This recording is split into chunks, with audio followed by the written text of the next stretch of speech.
ચાલો આજે વાત કરીએ 1946ના નૌકાદળના બળવાનની. આ એ ઘટના હતી જેણે બ્રિટિશ સામ્રાજ્યના પાયા હચમચાવી દીધા. કહેવાય છે કે આ એક જ ઘટનાએ ભારતમાં અંગ્રેજોના શાસનનો અંત ઝડપી બનાવ્યો હતો. પણ એક નૌકાબળવો આઝાદી માટે આટલો મોટો ટર્નિંગ પોઈન્ટ કેવી રીતે બન્યો? આ બધી શરૂઆત થઈ એક જ જગ્યાએથી 18 ફેબ્રુઆરી 1946 બોમ્બેમાં HMIS તલવાર જહાજ પર. તો રોયલ ઇન્ડિયન નેવીના સૈનિકોમાં આટલો મોટો વિદ્રોહ શા માટે ફેલાયો? એક તો અંગ્રેજ ઓફિસરોનો ભેદભાવ, ઉપરથી ખરાબ જમવાનું અને રહેવાની પરિસ્થિતિ, અને આઈએનએ ટ્રાયલ્સનો પ્રભાવ તો હતો જ. સમજો, આ ખાલી નાની મોટી ફરિયાદો નહોતી, આ તો અંગ્રેજી શાસન સામે એક મોટા બળવાની શરૂઆત હતી. અને જોતા જોતામાં 20,000થી પણ વધુ સૈનિકો આ વિદ્રોહમાં જોડાઈ ગયા.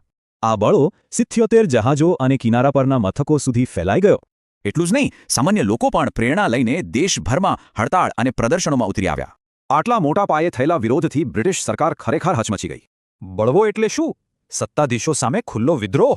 અહીં સૈનિકોનો એમના જ અધિકારીઓ સામે. જુઓ, બ્રિટિશ રાજનો પાયો હતો ભારતીય સૈનિકોની વફાદારી, પણ હવે એ જ સૈનિકો બળવો કરી રહ્યા હતા. પોતાના જ લશ્કરી આધાર પરથી નિયંત્રણ ગુમાવવું એ એમના માટે એક નિર્ણાયક ઝટકો હતું. તો શું ઇતિહાસમાં ભૂલાઈ ગયેલો આ બળવો જે આઝાદી માટેનો છેલ્લો અને નિર્ણાયક ફટકો હતો?